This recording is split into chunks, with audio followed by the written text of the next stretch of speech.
नमस्कार, आज तक पर आपके साथ मैं हूं अंजना ओम कश्यप। जो होना था अब हो गया, अब वोट डल गया।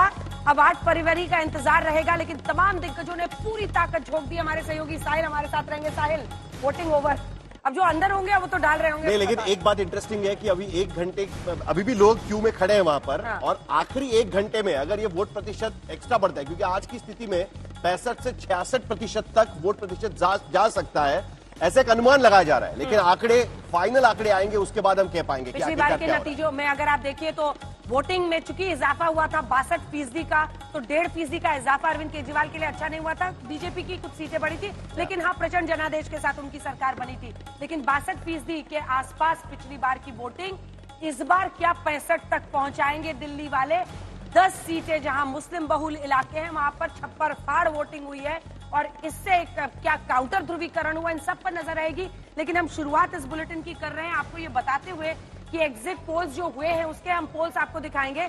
लेकिन इसी के साथ साथ ये नजारा देखिए, क्योंकि आज जो पूरा पैनल यहाँ पर बैठा हुआ है हमारे साथ साहिल, वो आज ये करने वाला है जो ऐतिहासिक रहेगा। प्रदीप भंडारी, बीजेपी के प्रवक्ता नेता, बताएंगे आम आदमी पार्टी को कितनी सीटें दे रहे हैं, बीजेपी को कितनी दे रहे हैं, कांग्रेस को कितनी दे रही है। Priyanka Kakkar, social media head incharge Aam Aadmi party की, वो हमें बताएंगी वो किसको कितनी सीटें दे रहे हैं। ऐसे ही रजत सेठी भी हमारे साथ मौजूद है। ये सभी लोग बताएंगे कि किसको कितनी सीटें वो दे रहे हैं। नंबर्स आपके सामने आएंगे, लेकिन उससे पहले हम आपको बता दें हमारे साथ यहाँ पर राहुल वर्मा भी जुड़े हुए हैं। राहुल वर्मा भी बताएंगे।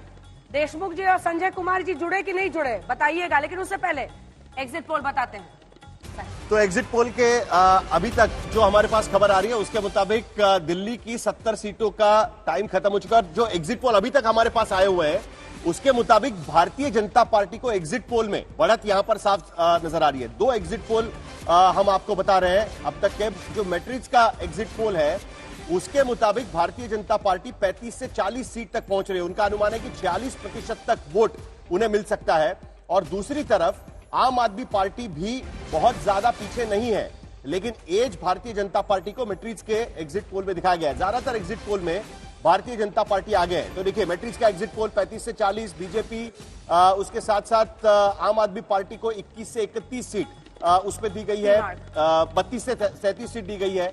वहीं अगर हम पी मार्क का एग्जिट पोल देखें तो 39 से 49 सीट भारतीय जनता पार्टी को और 21 से 31 पी मार्क को इस पे दी गई। कांग्रेस को भी 1 सीट मिल सकती है, ऐसा अनुमान दोनों एग्जिट पोल में लगाया गया है। हालांकि एग्जिट पोल 2 ही हम फिलहाल दिखा रहे हैं जो पोल ऑफ द पोल हम कह सकते हैं, लेकिन अभी भी मुझे लगता है कि आखिरी 1 घंटा बहुत इंपॉर्टेंट है। अगर वोट प्रतिशत बहुत ज्यादा हो जाता है, क्योंकि 2015 में 67% वोट प्रतिशत हुआ था और आम आदमी पार्टी बंपर जीत मिली थी आम आदमी पार्टी को। 2020 में 62% वोट मिला था, तब भी बंपर जीत मिली थी, लेकिन सीट्स थोड़ी सी कम हुई थी। तो देखना है कि इस बार ये किस तरीके का वोटिंग हम माना जाए उसमें। बिल्कुल, ये जो नंबर्स आपके सामने है, सबसे पहले तो समझ लीजिए 36 वो जादुई आंकड़ा है। कुल 70 सीटें, ऐसे में 36 सीट चाहिए सरकार बनाने के लिए। तो मैट्रिक्स का जो पोल है वो तो साफ लगा रहा है कि मामला इधर भी जा सकता है, मामला उधर भी जा सकता है। थोड़ा सा बीजेपी के फेवर में जाता हुआ दिख रहा है। उनका लोअर एज 35 है।